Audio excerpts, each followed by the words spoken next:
Hi, this is Michael Buffer, and welcome to the BoxHard Podcast. Hello, everyone. This is Mikey Garcia. It's the monster from the swamps, Regis Rougarou Prograis. Hey, what's up? This is King Carlos Molina, former IBF world champ.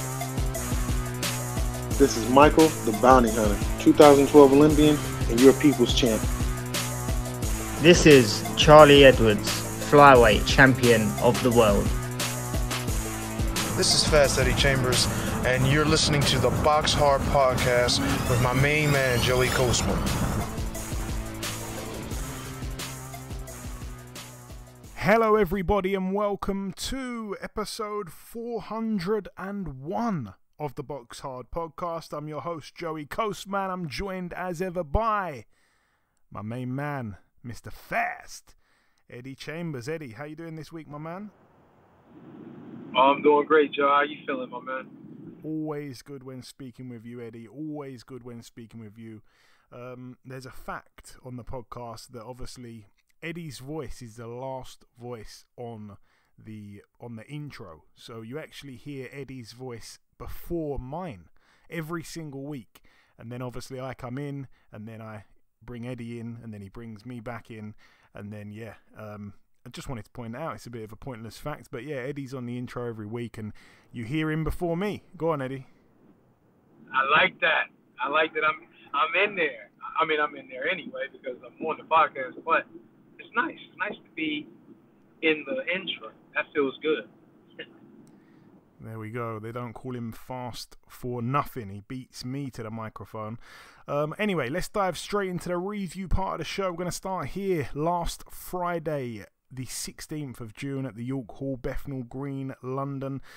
It was on Sky Sports. Let's start with the undercard. A few fights to run through. Hassan Azim, now 7-0. A TKO for him in the very first round against Ruben Angulo. Now 8-7 with 2 draws. Angulo down prior to the stoppage. Sam Gilly, friend of the show, Sam Gilly, now 16-1. A knockout in the 6th and final round against Ellis Corrie. 7-2 now with a draw. Oh my goodness. He hit him with this left hook, and I think there was about 14 seconds left of the fight. You know, it was in the final round, the 6th round, like I say. Hits him with this left hook, and he screamed. He was on the floor screaming, rolling around. Like, the scream was honestly quite disturbing to hear. Like, it was just an absolute peach of a body shot. And like I say, you know, to get a stoppage over Ellis Corrie, I think once again separates Gilly from this level of competition, really. It's kind of hard to... There's a lot of names floating around at the moment, you know, and the domestic scene isn't extremely easy to understand, I think, at that weight, and it's kind of difficult to know where Sam Gilly fits in, but there's a couple wins that he's picked up now which separates him from this level, but I'm not entirely sure what this level is and what that level is either. It's kind of a bit confusing, but I think he's certainly one of the best in the country for sure. And obviously in the post-fight interview, his trainer Rod Julian actually said that I think Sam Gilly's the best in the country and he put him in with anyone right now. That was a real statement, and obviously it's what boxing fans love to hear. And yeah, really, really, really happy for him. Nice guy, Sam Gilly. Moving up the card once again, Isaac Chamberlain with a points win over 8 rounds against Dylan Bregian, who's now 13-4 with a draw. Isaac Chamberlain now 15-2. Late opponent change. I think he only had about 2 or 3 days notice, Dylan Bregian. Once again, though, Isaac Chamberlain with a points win to forget, to be totally honest with you. You know, I still look at his record, Isaac, and I feel like he's such a big underachiever. He's been plagued with bad luck, with injuries and stuff like that, inactivity and the rest of it. And you know, he's only lost to 2 guys, like I say, and both guys have gone on to become world champions. But he is yet to get going. You know, he lost to obviously Lawrence Okolie and now Chris Billam-Smith, who has recently beaten Okolie. So his losses are nothing to be ashamed of, and I think he needs to be pushed and just needs to be thrown in now. You know what I mean? He's got the 2 losses. He doesn't have an O to protect anymore. I think he's certainly one of the best that we've got in the country, obviously, apart from the very, very top of that level, like your Okolies and your Billam-Smiths and maybe 1 or 2 others. But let's throw him right in now. You know, I think there's no need to put him in with guys like this on 2 or 3 days notice, or even the guy that he was supposed to be boxing. I think it was Daniel Bozanski or whatever. He's a journeyman, really. You know, Isaac should be fighting at a much higher level than that. Vidal Riley on the card, now 9-0, a TKO for him in round 4 against former opponent of his own. It was a rematch, an instant rematch with Anis Taj, who's now 7-4. Taj down from a left hook in round 4, and his corner threw the towel in. Yeah, hats off to Vidal Riley, I suppose, in some way. I didn't think that it was a smart move taking the rematch with Taj. However, he turned up and seemed to take Taj a hell of a lot more seriously than he did in the first fight, and he just dispatched of him quite easily. It was quite one-sided. And yeah, you know, I want to see him pushed on once again because, you know, he believes in himself. He's a very confident guy, but I think there's too much hype around him right now for his level, in my personal opinion. Moving up the card once again, Aaron McCann moved to 17-1. Sorry, not 17-1, 17-0. It was for the vacant WBC International Middleweight title, a 10-round unanimous decision for him over Uzima Lima. I think it's Uzima or Uzma Lima, I think it maybe said. He was 10-0. He's now 10-1. Lima only had about, again, 2 or 3 days notice for the fight, if that. And yeah, Lima, I think from Portugal or something, if I'm not mistaken, or maybe lives in Portugal, put in an absolutely brilliant performance. You know, to think that he had such little notice. He went in with, you know, an undefeated guy that has a lot of hype around him. We're getting quite excited about the McKenna brothers, and Lima went all the way with him, you know, and won a bunch of rounds, and it was a cracking fight. It really was. It was such a good fight. I feel like, you know, York Hall, as I've said so many times, no matter what fights are on a card at York Hall, there's always one that is a barn burner, and this was that barn burner of the night. So yeah, really impressed with McKenna, but yeah, very impressed with Lima. I'd like to see him again, you know, given a better opportunity with more notice. I think he could maybe do something quite big. We'll have to wait and see there. I don't think he's even a middleweight really, so he did it incredibly well, and I think he's going to go back down to 154, or maybe I may have even seen someone say 147 is a weight he could probably make. So yeah, certainly not a name to just forget about and watch him disappear into the darkness. I want to see him again, and yeah, I think he just tired towards the end and let a few rounds slip away, but such a tough guy. Looked like he might get knocked out at one point, but no, he kept going. Elsewhere on the card once again, Caroline Dubois, now 7-0, a points win over Yanina Del Carmen Lescano, now 13-3. I'm so annoyed. I'm never going to bet on Caroline Dubois again. Like I say, I bet on her to win on points every single time, and then she gets a knockout. The one time I bet on her to get the knockout, she gets a points win. Lescano was down in round 5, but a dominant performance there from Caroline Dubois, who has gone on to social media, onto Twitter after the fight, and pretty much said, "Who do the fans want me to fight?" And they were tagging in a few people that's only had about 5 or 6 fights, and I'm like, whoa, I don't think I want to see that. Like, she would brutalize you know, someone who's only had 5 or 6 fights. I think she's probably the best fighter of all females in the whole world with just 6 fights. She is definitely going places. Elsewhere on the card, the main event, Fraser Clark, now 7-0, a points win over 10 extremely boring rounds against Marius Wack, who's now 37-10. Yeah, a lot of people felt that, you know, Fraser Clark would probably get Wack out of there. Wack is obviously extremely tough, we've known that, but 43 years of age, I think he is now. And again, Fraser Clark just, you know, started pretty well in the first couple of rounds. Came in at 270 pounds, which I can't say I've been keeping an eye on his weights over the time he's been a pro, but that seems heavy to me on first glimpse. But yeah, just such a lackluster performance, and he started to really tire late on as well. Like I kind of said, I thought we'd get some rounds, and I said that Marius Wax never been stopped in the first half of a fight, so I felt like it would go late, and yeah, it went late, and it ended up going the distance, which I don't think anyone really, was too confident would happen. But yeah, Fraser Clark, I mean, he banks the rounds, but it wasn't impressive, and a lot of people now are looking at that and saying, now I know why he didn't want to fight Fabio Wardley. I think that's a little bit unfair, but, unfortunately, it's not just about winning fights, it's sometimes about how you win fights. Obviously, it's an entertainment business as well as a sport, and it wasn't entertaining, but he got the win, he got the rounds. Hopefully, they can bring him some kind of positives, but it just wasn't exciting, and a lot of people are looking at that saying, wow, he's going to get knocked out by Wardley. I mean, that's how a lot of boxing fans think. And also, I should have mentioned, I almost forgot on the undercard, the brother of Tyson Fury, Roman Fury, now 2-0, a points win over 4 against Eric Nazarian, who's now 29-33 with 4 draws. Tommy Fury, of course, walked into the ring and was shouting instructions from ringside. Moving now to this one. I don't know if you saw this card, Eddie. If you did, then definitely jump in. It took place at the Smoothie King Center in New Orleans, Louisiana. It was live on DAZN. I'm going to start with the undercard. We saw Ramla Ali get knocked out in round 8 of a scheduled 10-rounder. She's now 8-1. She lost by knockout to Julissa Alejandra Guzman, who's now 13-2 with 2 draws. A huge upset, an absolutely huge upset there. Ramla Ali was boxing quite well. I think the first round or two, she actually caught Guzman with some really heavy-looking shots, and I thought to myself, wow. I expected Ramla to win on points, but I thought, wow, this looks like maybe Ramla's trying to make a statement and, dig her heels in and, land something big. And she did land something big, but Guzman took the shots, and I think slowly but surely Ramla Ali gave up the boxing and went more into trying to, trade with Guzman, which was a terrible, terrible miscalculation.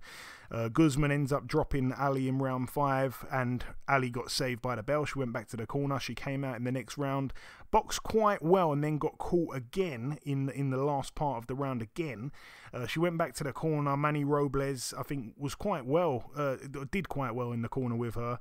But she just wasn't really listening to him. And then she comes out again and ends up getting absolutely flatlined in round 8, and you don't often see women's knockouts look like that. So that's brilliant stuff for Julissa Guzman. And Ramla Ali is harsh, but I think I'm going to already say I don't see her winning a world title now. She is 30-something years of age. Obviously, she turned pro quite late on, but yeah, I just can't see it. I just can't see it. I think she was always a little bit overrated, and she's been, flatlined like that. That was a knockout that I think is going to be hard to bounce back from. I think she would want the rematch, and yeah, she needs to beat Guzman, because if Guzman's a decent fighter, but if you can't really beat her, then I don't really think you're going to be a world champion or anything like that. And yeah, it wasn't a close fight. It was obviously she got knocked out brutally, so it's not like it went the distance. It was a close one. It was a draw. No, she got brutalized. Moving up the card once again, Shakram Giasov now 14-0, a unanimous decision over 12 rounds against Harold Calderon, now 27-1. Good win for Giasov. Again, though, a lot of people saying that he looked very beatable. And then in the main event, Regis Ruguru Prograis, like I say, if you saw it, Eddie, let me know. But he's now 29-1, a split decision victory over 12 rounds against Danielito Zorrilla, now 17-2. Zorrilla down in round 3. Both guys were hurt in round 1. It was a defense of Prograis' WBC World Super Lightweight title. Prograis actually was down in one of the rounds, and they said it was a slip, and afterwards he admitted it wasn't a slip, it should have been a knockdown. Credit to him for his honesty there, but yeah, by far the worst performance I've ever seen from Regis Prograis. I think the scorecards were awful. I wasn't, I'm not saying that Zorrilla won, but I felt that they were extremely wide. Obviously, aside from the split it was a split decision. So apart from the card that went in Zaria's favour, Prograis was completely unable to cut off the ring at all night long. He was falling short with jabs and power shots all night long. And like I say, looked like he got hurt a couple of times, which I'm not used to seeing. And yeah, like I say, he was dropped, should have been a knockdown, referee said a slip. It was just a bizarre performance, and it was a homecoming fight. It was the first defense of him being a two-time world champion. It was his Matchroom debut back in New Orleans, and honestly, it was such a poor performance. I expected him to obliterate this guy. I know Regis Prograis. He's a friend of the show. He's a guy I got a hell of a lot of time for. And the way he fights, we've come to love his aggressiveness, the way he goes in. He never wants to leave it in the judge's hands. He likes to go in there and knock people out. And this guy, let's be totally honest, Danielito Zorrilla, his claim to fame was that he lost to a name. And that guy obviously was Arnold Barboza. Arnold Barboza went the distance with him and gave him his only loss, and Regis wanted to do one better than that because he, of course, is a rival with Barboza, so he wanted to knock him out, and he did not come close to it. And yeah, on that performance, I'm telling you now, I think a few fighters would have beaten him if they were in that ring with him on Saturday night. Jack Catterall being top of that list. They're talking about a fight there between Jack Catterall and Regis Prograis. They've been talking about it a long time. And when I had Jack Catterall on the podcast a few weeks ago, I said, Jack, you definitely beat Josh Taylor. You should have been given all of the belts in the Mao. You should have been given all of those belts. You shouldn't have even had to have another fight to win those belts, right? And if you do have to have another fight, it should be against a paper bag, a wet paper bag, and you should be given the belts nice and easily because that's what you deserve. You're the uncrowned, undisputed champion at 140. But he wanted to fight Regis Prograis, and he wanted to fight Regis Prograis before Prograis even had a WBC title. And I thought it was madness because Prograis, on his best night, could probably knock Catterall out and maybe change Catterall's career, and Catterall might never become a champion, and it would be sad to see that happen to Catterall considering he is an uncrowned, undisputed world champion. But I'm telling you now, based off what I saw from Prograis the other night, Jack Catterall would not lose a round over 12 against him. So yeah, I was quite speechless with the performance. Zorrilla definitely deserves another big fight after that. And yeah, just absolutely bizarre from Prograis. I don't know what to say. Speechless. Moving out now though to the final card. It took place at the Gold Coast Convention Centre in Broadbeach, Queensland, Australia. Over here, Sam Goodman, now 15-0. A split decision victory over 12. I didn't see it, but he was able to take the O away from Rais Aleem, now 20-1. That was over 12 at Super Bantam. And of course, the main event, Tim Tszyu, now 23-0, a knockout in the first round against Carlos Ocampo, now 35-3. Yeah, Tim Tszyu ticking all the boxes once again. It was for the WBO Interim World Super Welterweight title. We saw Carlos Ocampo when he first popped up on the scene, getting knocked out in one round by Errol Spence. Then he put together a nice few bunch of wins. And then got in with the Towering Inferno, Sebastian Fundora. And Sebastian Fundora was knocking everyone out at the time, but couldn't get rid of Carlos Ocampo. They went, I think it was 12 rounds. And I thought, wow, maybe Carlos Ocampo just looked really bad against Errol Spence. Maybe he got caught cold in the first round, and maybe he's a lot better. He does still have that amazing bunch of wins, 35 wins, just 2 losses. So yeah, he lost on points to Fundora. He must have some ruggedness, some toughness about him. Obviously, being a Mexican fighter, you're born with that stuff anyway. But yeah, he gets in with Tim Tszyu. Tim Tszyu hurts him early on in the first round, and then gets him out there. Just doesn't let him, doesn't let him off the hook, and just, yeah, I mean, ragdolled him a little bit. Got him out in the first round. So that's a mad statement from Tim Tszyu there. He's knocked out a fighter in one round that Sebastian Fundora couldn't knock him out in 12 rounds. So for me, wow, that's a big statement. He's done what Errol Spence did, and yeah, he's done it in the same round as Errol Spence. And like I say, Tim Tszyu, as I've said so many times, he's got much more than his father's last name. But anyway, that brings part 1 to a close. The final thing for me to do is to welcome this week's special guest. Ladies and gentlemen, please welcome the undefeated British and EBU European Super-Bantamweight champion. It is, of course, Telford's very own, Mr. Liam Davies. Liam, welcome to the show, my man. Thank you for having me, mate. Hey, it's my pleasure, Liam. So it's the first time you've been on the show, so like I say, welcome once again. You're a fighter that I've rated for a long time now. I think it's fair to say that the wider audience really saw the breakout win was definitely the Marc Leach win. A lot of people, obviously, before the fight had that down as a 50-50. I mean, Leach had beaten, obviously, Ashfaq, Chris Bork, Thomas Asomba and more. And yeah, he was on a hell of a run. Obviously, you had him down in round one, which I think surprised a lot of people. I know it's some time ago now, Liam, but just walk me through that fight briefly, the night that you, of course, picked up the British. Yeah, I'd probably say it was probably a 70-30, wasn't it? A lot of people doubted me. I think not many people but me, my dad, and everyone else on my team was believing in me. But yeah, it was no risk, no reward. That's the kind of attitude we roll with, and we went in believing we could win. And yeah, like I say, from the first bell it went well. I actually got the cut, didn't I? And it was my first 12-rounder, so it was all new experience to me. And yeah, I stepped up to the plate and took the title off, like you said, a well-deserving champion. Yeah, it was a fantastic display. Like I say, I think that was really, your breakout performance. That was the one that, exposed you to a wider audience. But yeah, your last fight, let's touch on that. Obviously against the Romanian nightmare, Mr. Baluta. Once again, for me, you solidified your status as a top operator. Baluta has caused absolutely everybody, apart from you, nightmares. Obviously, David Oliver Joyce, TJ Doheny, Michael Conlon, Brad Foster, Andrew Kane. I thought you boxed excellently that night. Talk me through that one, Liam.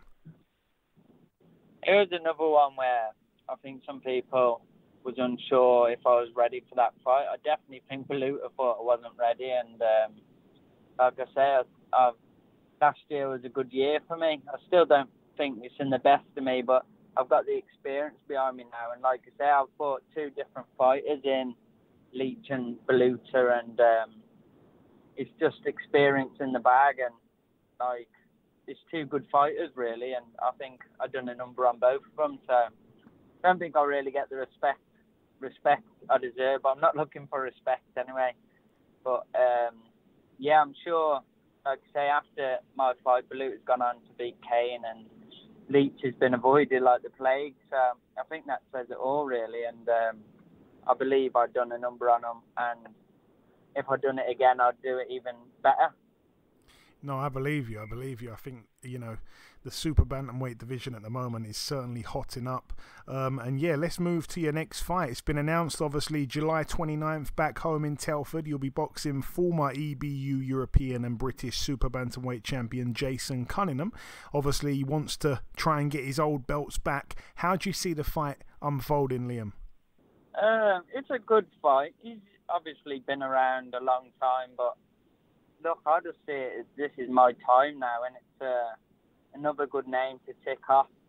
And I think this one I'm aiming for my best performance to date. So I believe since last year I've been in the gym working on stuff.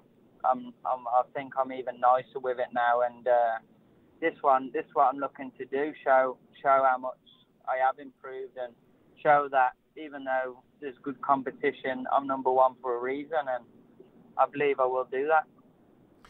And I think, Cunningham has had a career full of ups and downs, full of comebacks and setbacks. And that knockout loss to Zolani Tete obviously was a bad one. But for him to come back in a fight with Miguel Gonzalez last time out, I felt it was quite a ballsy move. And obviously he boxed well. He showed us 10 good rounds.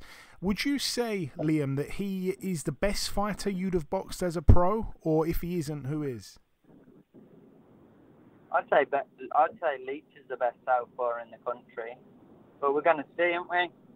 We're soon going to see, but I've treated it like, listen, I'm the champion, but I've trained like the challenger, and 29th of July, I'm going to show why I'm the champion. That's how I'm rolling with it.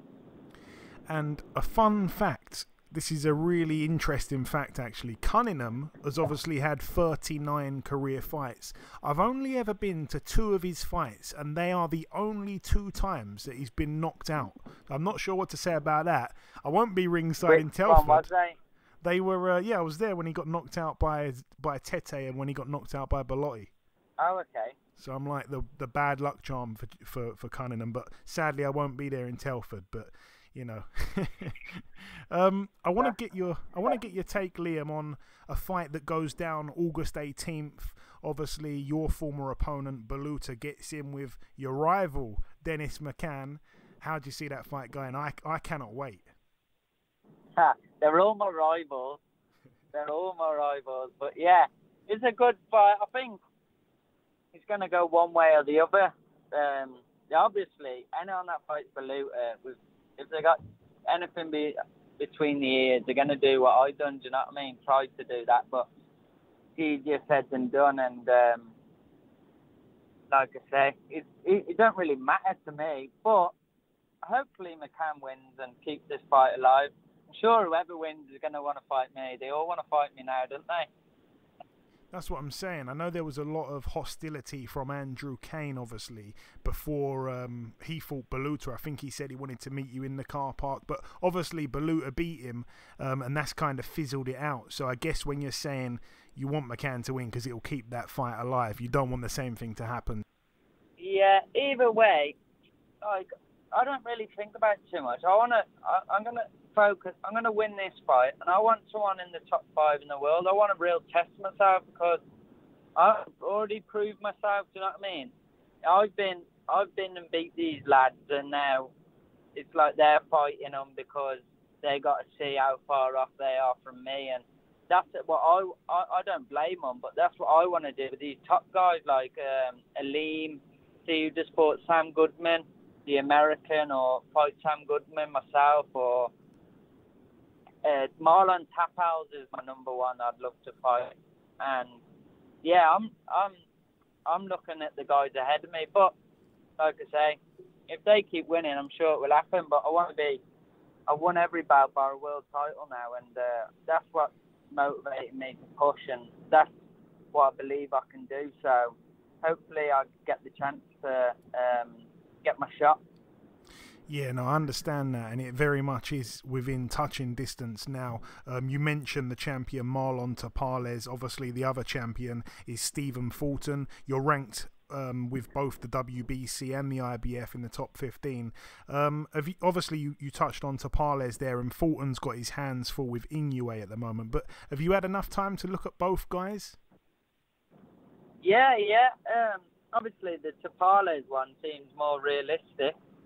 And that's the one I've asked George to try and get me, because if they get at me, I believe, leave the rest to me and I'll do a job on him. But, I just want one of the top guys. I want to keep working up and up. I'd like to go Australia and fight Sam Goodman as well. That would be a good one. So, I mean, I want something big. This is my 3rd back-to-back headline show now in my hometown, and I feel like I deserve something that's big. Do you know what I mean? And a test that I believe that I'll come through. And talking of big things, the very same night that you box, a few hours later, we're going to see Errol Spence and Terence Crawford. Will you be racing home to watch it, or be too busy celebrating? Nah. I celebrate with McDonald's, mate. Yeah, I'll be eating some food. Chilling. I'll stay up and watch that fight, definitely. With a nice ice cold glass of Coke and a burger. I'm going for Crawford, but my dad reckons Spence, so we've got a bit of a little bet on between us, and yeah, we'll have to watch that together after with the new belt. That's the plan. I'm a Crawford man as well. Obviously, I was sat right in between you and Dennis at York Hall at that David Adelaide fight the other week. You were both talking right over me, so I could hear everything that was being said. What is it, Liam, Because I still don't quite get it. But what is it about you that seems to get under everyone's skin? I know that you seem to really push Andrew Kane's buttons, like, but you don't really seem like... I don't know what it is. Like, how'd you do it? I'm good at the game, ain't I? I'm good at the game. I don't know. I don't know what it is. They all seem to dislike me, and look, they all want something I've got, which I understand, but it's going to be a hard night's work for anyone to take away what I've worked my whole life for. So I welcome anyone, but like I say, the only one that really makes sense is a big one, is the McCann one, because they think he gets a lot of big stuff, he's well known, and like I say, I just believe that he's not on my level, and if he gets through Baluta and they offer it a big fight, then yeah, but other than that, they need to offer me something, because otherwise I want something offered. I mean, this is, all these guys have got all these, especially McCann, all these followers on Instagram and whatever. And I'm the only one doing my third back-to-back headline, selling out a show in my hometown. So these guys can have as many followers as they want. They ain't doing what I'm doing, and sometimes I feel like they get a lot more bigged up. But it's one of them.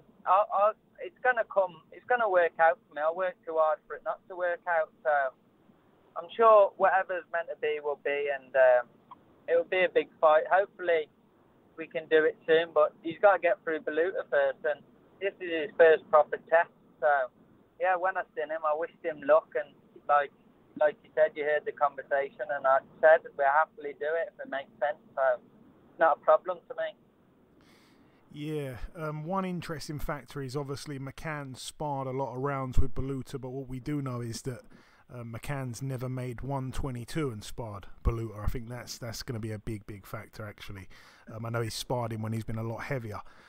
Just before we wrap it up, Liam, we've kind of flown through everything. I just wanted to throw it back over to you, just if you want to sign out with any closing words just to the listeners, if you want to sign out with a final message before we let you go, and of course don't forget to plug your Instagram and Twitter handles if you're on Twitter. Yeah, I just want to say thanks to you for having me. Thanks to Telford, my people in my hometown getting behind me. The 29th of July, 4 belts on the line, headlining in Telford International. Make sure you get tickets before they go. I want to big up my sponsors for supporting me leading up to this big fight of mine again, showing massive support, and truly grateful. I want to big up Fight Sponsor for helping me behind the scenes, my team, my dad, my wife, everyone that's part of the team. It's like I say, it's fight number 14, and we keep working up. Add me on Instagram if you want. I'm not really bothered. I think it's Liam Davies 1. And make sure you tune in TNT Sports on the 29th of July. It's going to be done inside the distance. There we go, done inside the distance. It's always an absolute pleasure to watch you fight, Liam, and it's been an absolute pleasure having you on this week as well. Thank you for your time, my friend. Best of luck July 29th at home in Telford, and we'll speak soon afterwards. Yeah, thank you again. Speak soon. Cheers. Okay, now it's time for part 2 on this week's show. This part, of course, the news part of the show. I'm going to start here with this one. Jaron Boots Ennis has his next fight announced. It's going to be going down on July the 8th. I feel like maybe this is a piece of news that maybe we've spoke about before. I'm not entirely sure. It came up again in my inbox, but he gets in with Romain Villa. That's going to be headlining live on Showtime again, July the 8th. That's going to be going down in Atlantic City at the Boardwalk. Okay, that's it for that one. In this piece of news here, it's a great fight that's been announced. Dennis McCann gets in with Ionut Baluta. That one's going to go down at the York Hall August the 18th. Known about that one for a little while. I think it's a brilliant fight. I like that fight for Dennis McCann. I think it's a really tough fight, actually. In other news as well, next weekend, not this weekend, but next weekend, Natasha Jonas, she will be getting in with Candy Wyatt. That one will be for the IBF world title at welterweight there. So Natasha Jonas going to, try and become a 2-weight world champion there when she moves down in weight. Again, July the 1st on the undercard of Marshall Cruz Dezern, or Cruz Dezern Marshall, I think we should say, as Dezern is the champion. We had her on last week. And then, on the same date, July the 1st, Jared Anderson was going to be boxing Zan Kasabutsky, but Kasabutsky couldn't travel to the US in time due to visa issues. So in steps former IBF heavyweight world champion Charles Martin to step in there and take on Jared, the real big baby Anderson. I think it's going to be an interesting fight. That's it though for the news. Moving on now to the preview part of the show. We're going to start here at the Ota City General Gymnasium in Tokyo, Japan.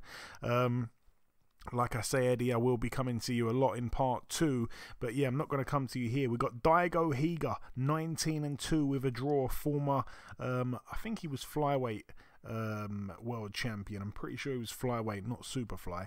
But anyway, he was banging everyone out. I remember him being about 14-0 with 14 KOs, and then he lost by knockout to Christopher Rosales, and that pretty much completely changed his career. So he's still hanging around these days with a record of 19-2 with a draw. He gets in with Sirachai Taiyen, who's 65-4. That one going down over 10 rounds there at bantamweight. We're also going to see the rematch between Joshua Franco, 18-1-3. He gets in with Kazuto Ioka, who's 29-2 with a draw. This fight, like I say, is a rematch. Last time they fought to a draw in Japan, and Franco goes back to Japan. He's almost like the king of rematches, Joshua Franco, because he's had so many rematches. He boxed Oscar Negrete 3 times, boxed Andrew Maloney 3 times. Now he gets in with Ioka again, and he usually comes on top. He usually goes away and improves and comes back and wins the second fight. Moving out now to the Memorial Auditorium in Lowell, Massachusetts, USA. Over here, friend of the show, Michael Hunter, returns to the ring for the first time in a long time. His record 20-1 with 2 draws. He steps in with Donnie Palmer, who is 12-3 with a draw. Donnie Palmer, the 6'10" heavyweight. I remember being there when Joe Joyce flattened him in a round back in 2018 at York Hall. But since then he's racked up 3 wins and a loss last time out, unanimously over 10. That was back in January of this year. Michael Hunter hasn't boxed. He's been having a lot of these silly little team combat league fights. I think he's boxed 8 times, but that's only 8 one-round fights. He's been having a lot of those recently. I'm not a massive fan of that, but anyway, he gets back in. It's the first proper fight he's had in a year and a half since last time when he drew with Jerry Forrest in what was a really disappointing performance from him. Moving out now to the Armory in Minneapolis, Minnesota, USA. This one's going to be going down on Showtime. I'm going to be coming to you here, Eddie. Where to go? Erickson Lubin, 24-2. I know that you have been a big fan of his over the years. I'm not sure where you stand on that at the moment, but anyway, he returns to the ring in what I think is going to be a decent fight. Actually, he's coming off that loss last time out to Fundora. That's just over a year ago now, 14 months ago. He gets in with Luis Arias, 20-3 with a draw. Luis Arias, still can't believe he beat Jarrett Hurd, but that one was 2 years ago. Doesn't time fly? Eddie, what do you think about that fight there, Lubin and Arias? I mean, he's gotten that win over Jarrett Hurd a little while ago, but it's not the same Jarrett Hurd that we remember when he was winning the title or when he was really challenging at a high level and obviously being a champion. So it's hard to – I'm not trying to take anything away from him and, the success he's had recently, with the win, with that fight, that win in particular, but it's just not the same. So, when I look at Lubin, he's such a talent. I really, really like Erickson Lubin's game.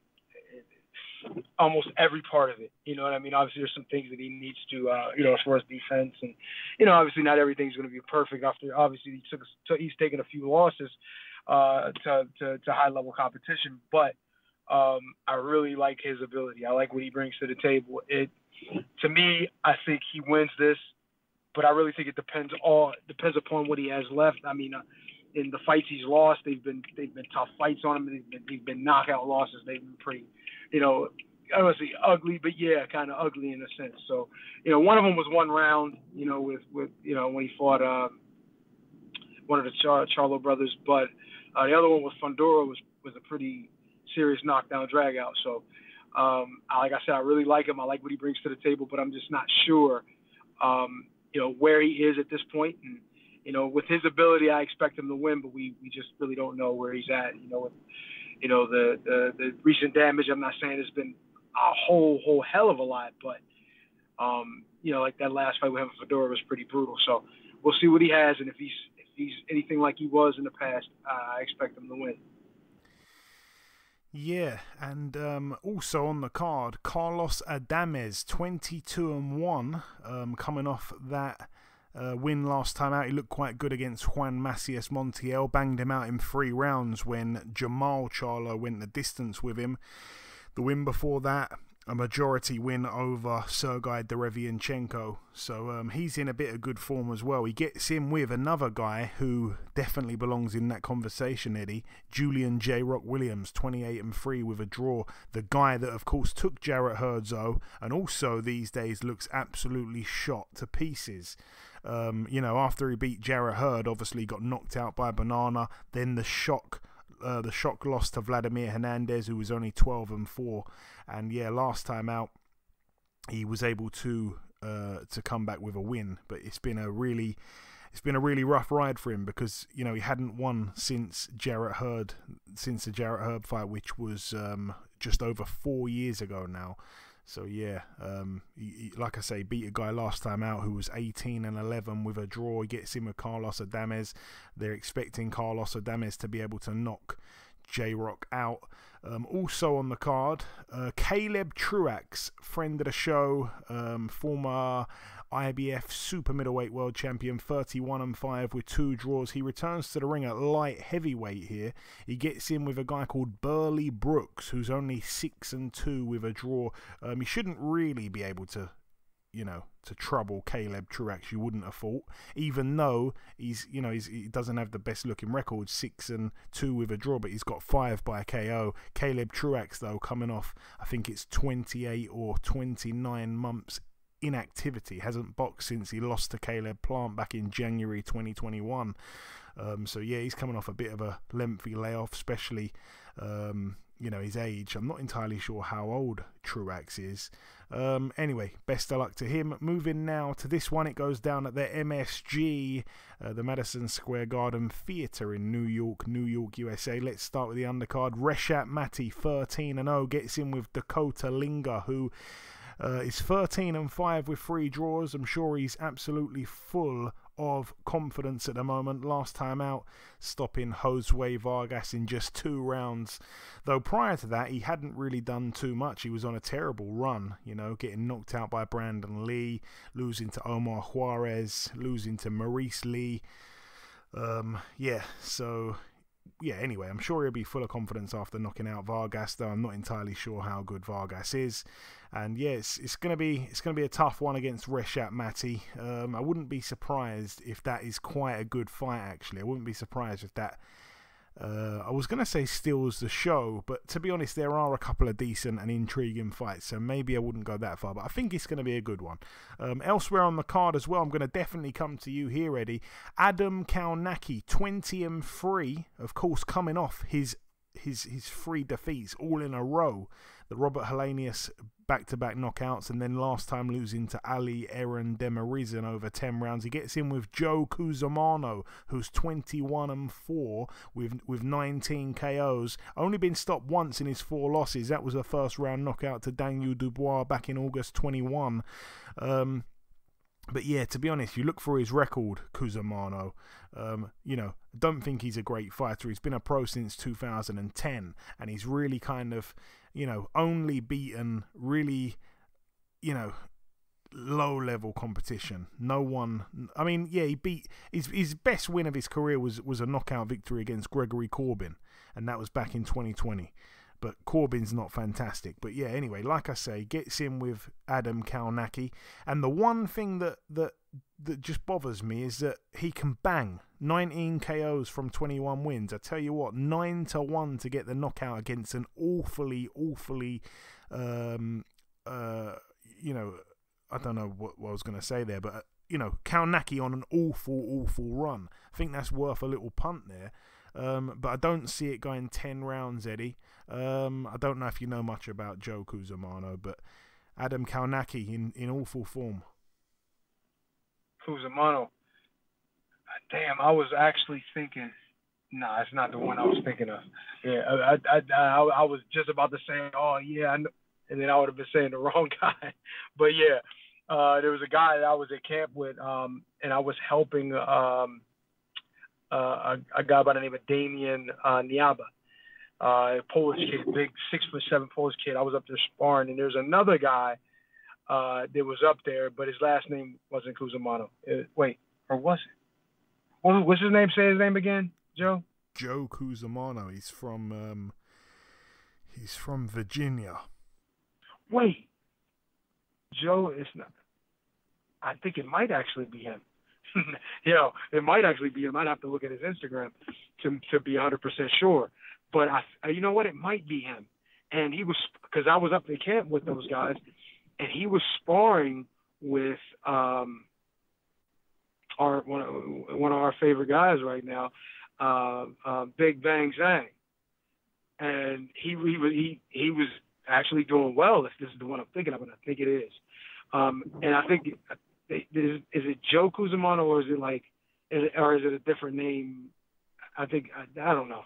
I think it might have been him. I could be wrong, but it might have been him. His actual name is Giuseppe Cusimano, but they call him Joe. That's exactly, that's it, 100%. 6'4". Okay, so 6'4". Yeah. I was up at that camp, and I was the smallest dude up there. So that's not nothing new for me. I was the smallest guy at the Fury camp too. But I was up there with those guys, and the smallest guy was Joe, and he was 6'4". So that lets you know what the hell kind of guys I was in there with. But and that was like fresh for me. That was like fresh off of like 4 years of activity. Didn't even pick up a glove, it seemed like. Yeah, he is a banger.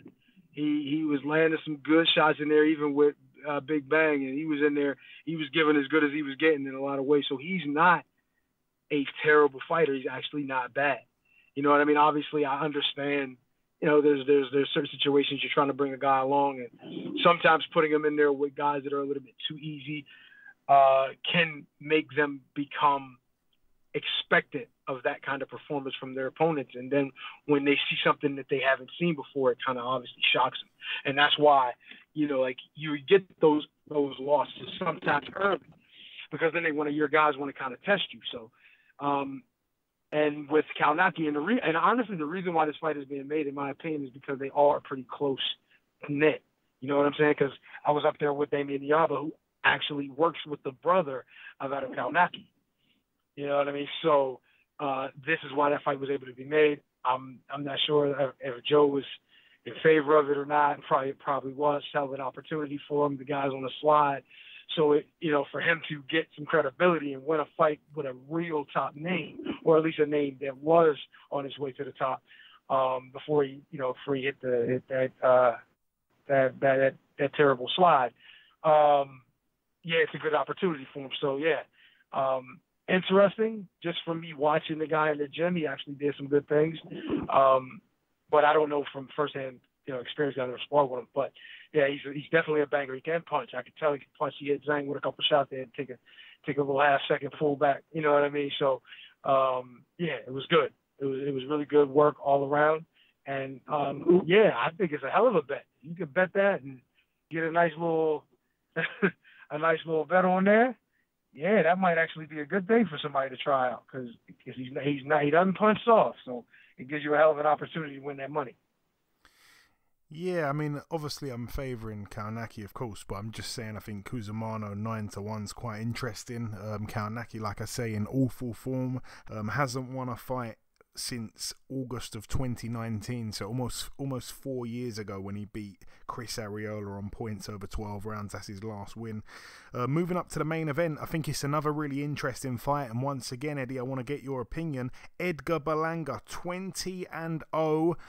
Like I say, I've never seen anything like it, the way he turned pro and was just banging out absolutely everyone in a round. The hype machine came to a very abrupt end, because basically if he can't knock you out in the first round, he can't knock you out in the rest of the rounds, you know, because he was banging everyone out in a round, and then all of a sudden he's gone the distance now 4 times in a row. He gets in with Jason Quigley, 20-2. Of Jason's 2 losses, he's been stopped in both of them. A second round stoppage to Demetrius Andrade, which doesn't look too great, and then a 9th round retirement against Tiriano Johnson back in 2019, that one there. But yeah, gets in with Edgar Berlanga.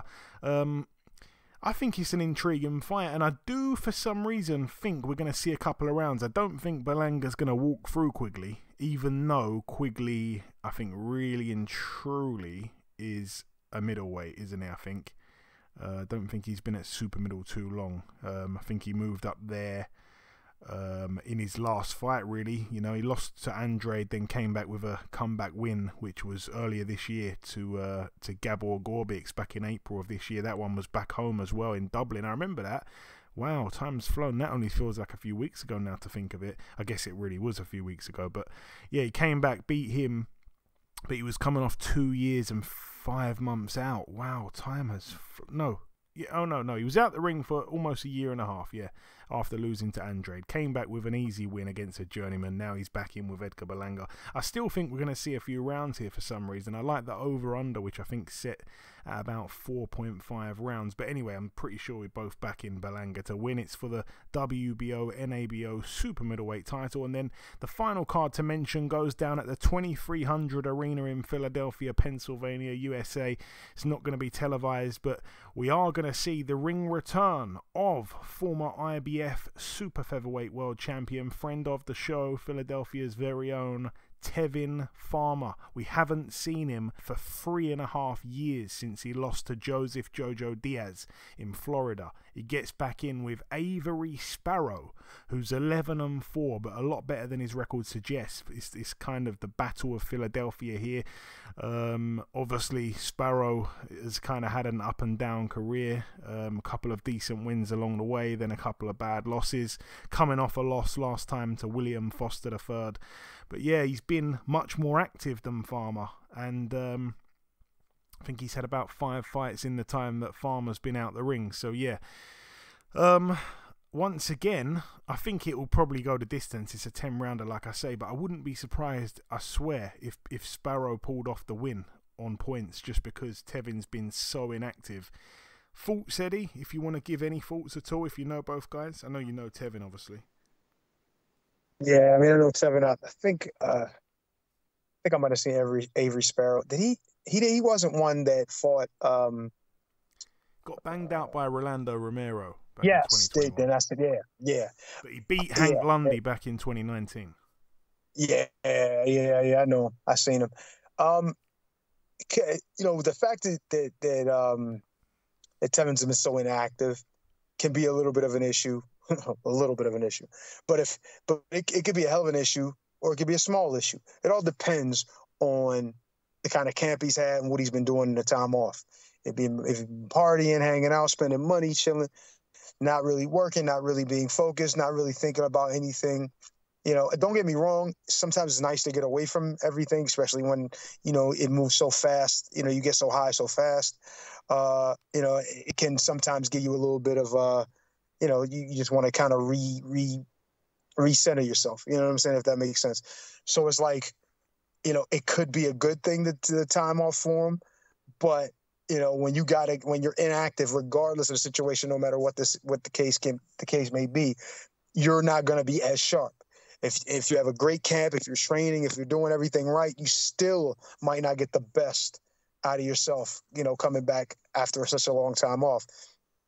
I have experience with that. I've experienced where I've been out for a year and a half, and I came back and fought Tomas and had actually a pretty good performance. But unfortunately, I tore the bicep. But these kind of things happen, and I don't know especially at that weight, things are happening so fast. Guys are moving so fast, and the pace is so high. If you're off a millisecond, can be the difference. So even though, in a normal situation, you would expect him to go and just have no issues with this guy and be able to take him apart, pick him apart. The inactivity can be a problem, especially since the other guy's been pretty active. Now, I think the class is obviously different.